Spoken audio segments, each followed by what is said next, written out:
ज़मोद के जंगल की गहराई में कदीम दरख्तों और बड़बड़ाती नदियों के दरमियान घिरा हुआ वहाँ एक आजिज़ किसान इलियास और उसकी बीवी इलारा रहते थे।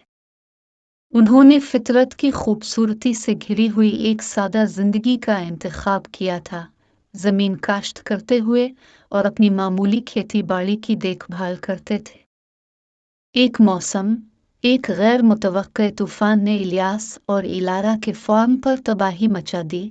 उनकी फसलें तबाह हो गईं और उनके घर को नुकसान पहुंचा। तामीरनों के लिए जिदोजहद करते हुए जूले को मुश्किलात का सामना करना पड़ा क्योंकि वो फितरत की कुव्वतों के खिलाफ लड़ रहे थे। उनकी हालत जार की खबर जंगल की मखलूक के कानों तक पहुंची, जो अपनी बरादरी के एहसास के लिए मशहूर थे। एक दिन जब इलियास अपने खेतों में मेहनत कर रहा था और इलारा ने मरम्मत की कोशिश की, जंगल के जानवरों का एक ग्रुप इस बात पर बात करने के लिए जमा हुआ कि वो किस तरह मदद कर सकते हैं। इनमें अक्लमंद बूढ़े आलू, फर्तीला गुलहरी और मेहनती चूंटियां थीं। मेहरबान जूले की मदद करने का अज़्म करते हुए उन्होंने एक मंसूबा बनाया। जानवरों ने आपस में काम बांट लिए। अलिफालोहे ने अपनी गहरी नज़र का इस्तेमाल जंगल में छुपे अछूत बीजों को तलाश करने के लिए किया, जबकि गुलहरियों ने गिरीदार मेवे और बीरियां इकट्ठी की। चूटियों ने अपनी मजबूत टीम वर्क के साथ वसाइल को इलियास और इलारा के फार्म तक पहुंचाने के लिए अनथक मेहनत की। जंगल की मखलूक की कोशिशों से बेखबर इलियास और इलारा ने अपनी मेहनत जारी रखी। कभी कभार सूरज की रोशनी के लिए शुक्रगुजार थे जो घने छतरी से झांकती थी। एक दिन जब वो खेतों से वापस आए तो उन्हें एक गैर मुतवक्के हैरत का पता चला। ताज़ा बीजों, गिरीदार मेवे और बीरियों की एक बड़ी फसल उनके दरवाजे के बाहर सफाई से तरतीब दी गई थी। इलियास और इलारा जंगल के जानवरों की सखावत से हैरान और दिल की गहराइयों से मुतासिर हुए।